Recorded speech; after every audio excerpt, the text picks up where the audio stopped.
live. Well, not really, technically we're pre-recorded and that's good enough, but I'm alive and we can say, boom, we're alive. Anyways, we'll go with that. We're gonna take a look at Bitcoin, Ethereum, and Chainlink, and I'm also gonna talk, actually, let's start with the S&P 500 as we take a look at the charts and dive in. And there we are, boom.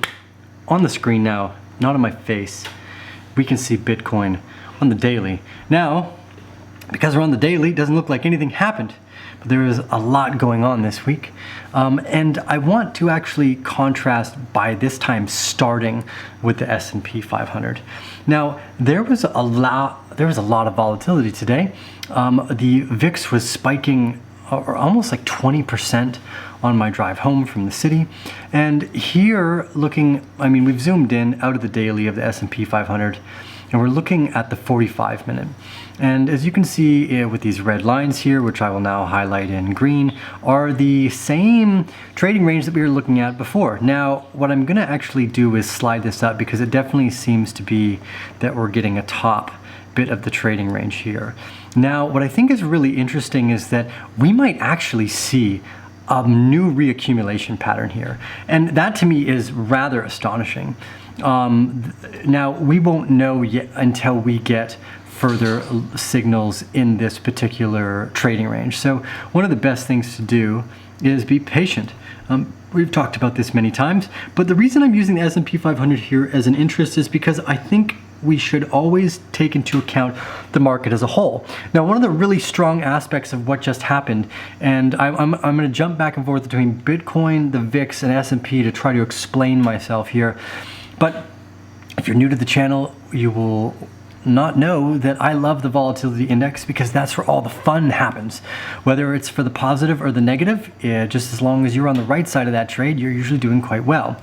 Now, on the VIX, within the last few days here, we've seen a 45% spike in the volatility. The last time it was this high was basically during let's just call it the protests.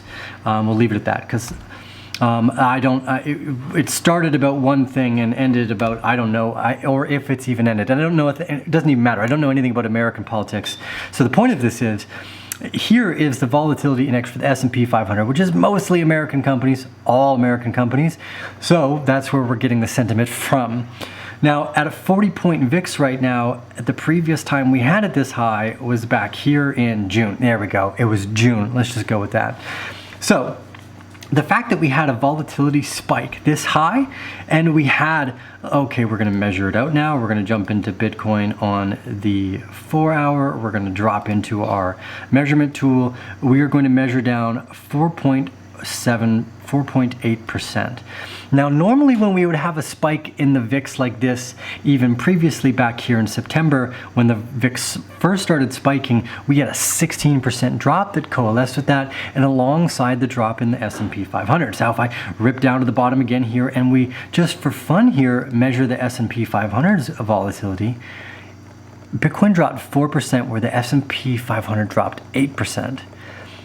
That is, I think, the fingerprint of what we've been waiting for from multiple angles, which is that demand is overtaking supply and it's diminishing on a daily basis. Now, we seem to have hit a solid floor. So I want to scroll out and kind of show a bigger picture with here, because I think it's also important to understand that when the S&P 500 is showing volatility and Bitcoin stays stronger than that, that's a really big indicator that we have never had before, okay?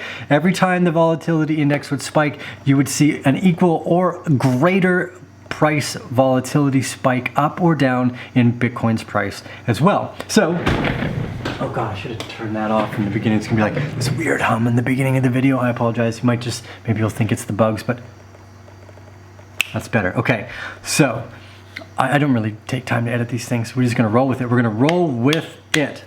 So the S&P 500 is dropping more than Bitcoin when the volatility index is spiking.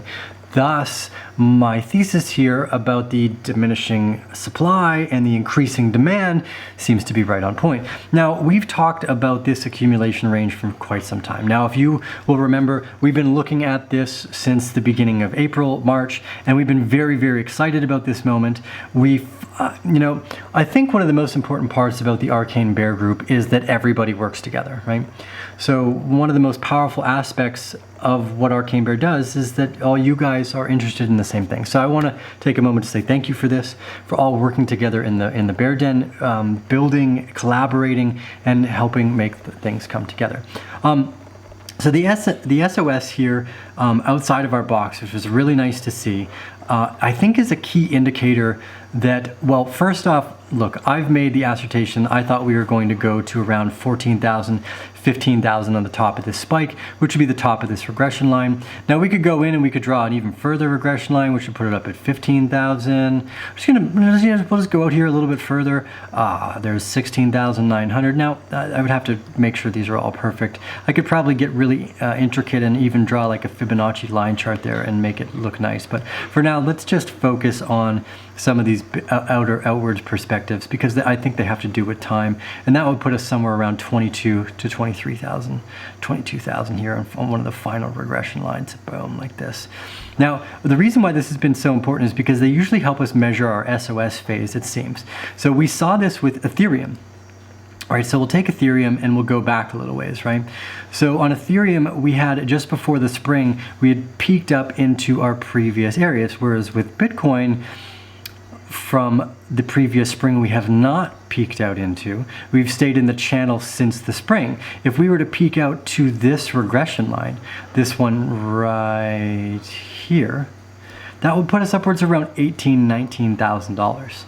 Now, that's if Bitcoin were to do what Ethereum did in terms of its move outside of its box. Now, I think we're just going to get to the top of the channel for this SOS because it is a big market and there's sophisticated players here that are much more interested in a stable price than an extremely volatile one.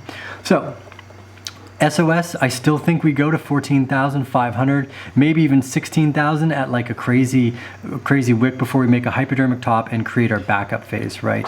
This will be our backup phase here.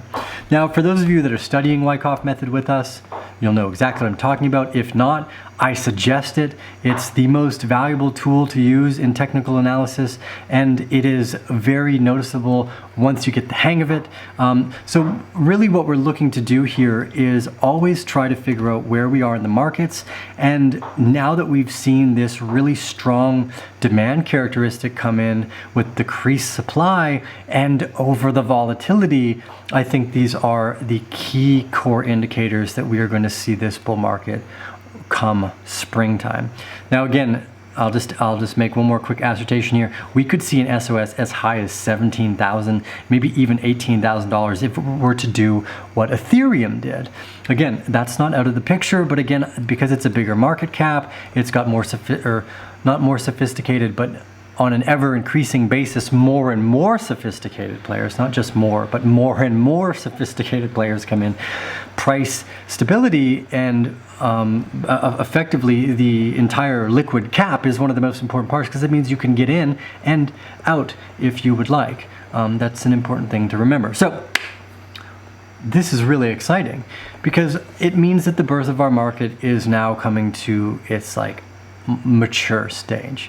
You know, when I bought Bitcoin for the first time, it was $90. I bought it because it had utility to me, because I could buy the things that I wanted for a 50% discount.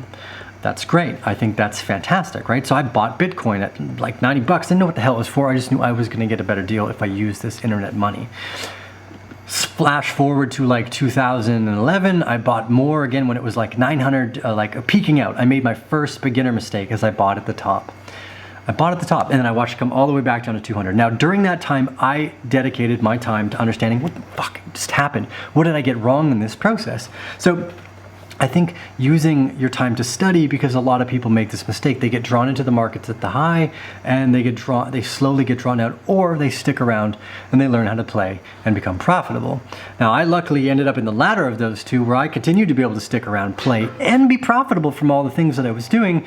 So I think it's important to understand, again, that at this point in the cycle is almost equivalent to the second time I got back into Bitcoin, which is when I was at $400, then $600, then $1,200, and $3,000. I bought all the way up that SOS and LPS phase effectively, because that was still accumulation. And that's where we are today. We are still in accumulation. For those of you that like trading and are getting more into, using some of these ideas on the shorter term, you have to understand again that on the daily, you're talking about hundreds and hundreds of days in an accumulation period. That's where the big players are pretty much just buying, running up the price, and then selling almost all their shares to see how low they can get the price to go again. And then they'll buy, and then sell everything to see how low they can get it. Right now, for the first time in a long time, they may have it all. And all that supply might be locked up and being chewed away step by step. And I think today's volatility spike and a further decrease in the S&P 500 value with only a 4% drop in Bitcoin value is something to be excited for. So, ladies and gentlemen, thank you very much for joining us on today's episode. I will be back again tomorrow. I hope you liked the new, or not new, it's my house still. I don't think you guys have ever had this view. Anyways, I don't know. Thank you. I appreciate it. It's been fun. I hope you guys had fun in the markets today. That was wild. Love that. Or yesterday. I guess most people will be more excited about yesterday. I like today. Today was more exciting to me because of that spike in the volatility and the decreased volatility in Bitcoin. It makes you think, doesn't it? See you guys again on the other side.